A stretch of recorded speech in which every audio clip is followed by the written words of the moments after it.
So when we opened the day today, Hazel she prayed this prayer with the blossom, and she had this acronym. I think it's on the back. But I'm going to give you some examples of every single one of those words that Hazel gave you. She said, believe. Rahab believed. Remember I told you about the prostitute that was in the genealogy? This is Rahab. She was a harlot. She was actually, I think, a madam, right? And so she turns around, and the two spies get to her door, and she says, oh my God, the spies didn't know whether they were, remember Jericho was a huge fortress.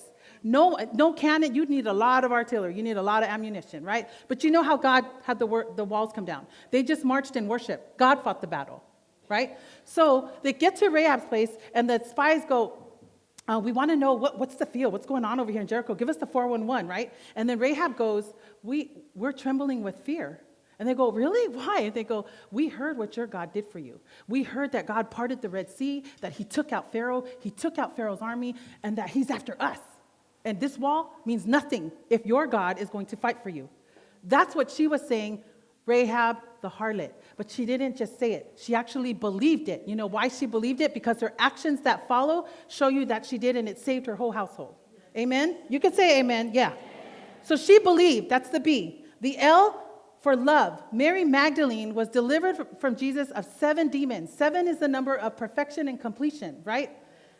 She loved Jesus. In fact, if you watch The Passion of Christ, she's my favorite character.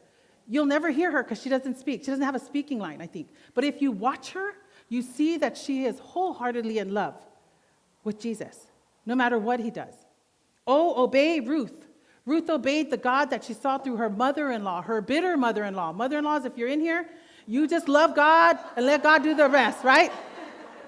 Naomi wasn't a happy camper, but let me tell you why. She lost her husband, and in those days, that was her whole financial security. She lost all of her kids. All of them. Not just one, she lost both her sons.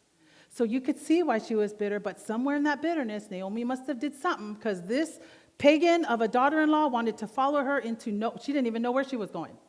And I did a little studying way back when, and I read somewhere that Ruth actually had a comfortable life if she had gone back to Moab. So she obeyed. Submit, Esther, the orphan, who saved a nation by submitting to God, to her uncle, and then to an unsaved husband. That king was unsaved, just so you know. Serve, Tabitha, she sewed the disciples' clothes so much, she was so important that they raised her from the dead when she died. We're going to do that to people here in Lifted, because we got a lot of Tabithas up in here. Just kidding. Well, that you enjoy Jesus. We don't have that kind of power anyway. Strike that from whatever's recording. And then offer, Mary, the mother of Jesus. And this is what I love about this little teenage girl. Teenage girls in here, she gave whatever she had. What did she have that the boys didn't have? She had a uterus. Right? And God said, I need that. We need that. And she said, let it be to me, all of her, according to your word. Exactly.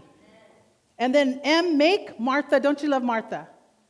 She made a way for Jesus to transform her bossy little self in the kitchen. You got those people in your family? The bossy little people in the kitchen? But if you read her whole story, at the end, she believes in Jesus. You'll see that her life changes. Amen?